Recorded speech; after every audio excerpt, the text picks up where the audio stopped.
So I literally just walked in the door getting home from The Monkey, which came out late last week, and I just wanted to give my quick thoughts on it because I like doing that. I'll just start off real quick by saying I really enjoyed it. I thought it was a lot of fun. The style of comedy really worked for me. I enjoyed the gore special effects, and I enjoyed all the performances. If you're not familiar with The Monkey, it's a new horror comedy movie directed by Osgood Perkins, who also directed Longlegs, which was that Nicolas Cage movie that came out last year. And it's based on a Stephen King short story, which I haven't read, so all of my opinions on the film don't really revolve at all around how good of an adaptation it is.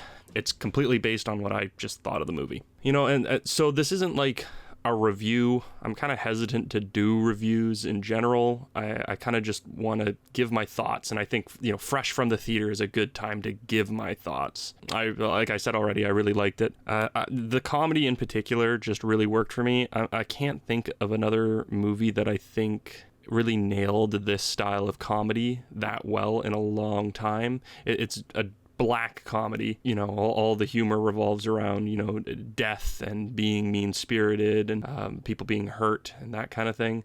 And the way that characters react to really dark shit is part of what makes the jokes work so well. I don't want to sit here and start giving away funny moments in the movie. It's still really new, and you should definitely just go check it out if you're into dark comedies. It did a tightrope walk of this kind of humor, which can very easily miss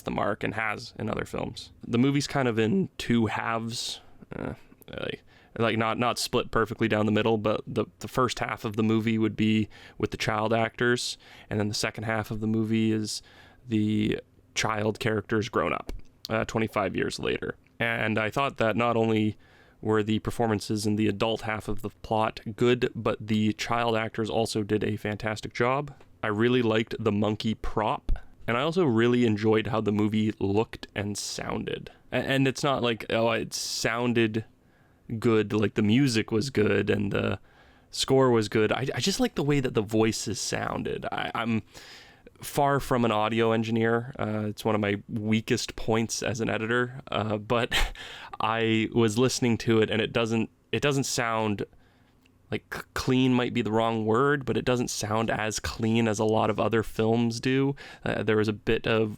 I don't know, it sounded like, I don't know if this will make sense, and maybe I'm just going crazy, but there's something about the way the voices sound and the sound design in general, and this is going to sound crazy, but it just sounds like it smokes a pack a day.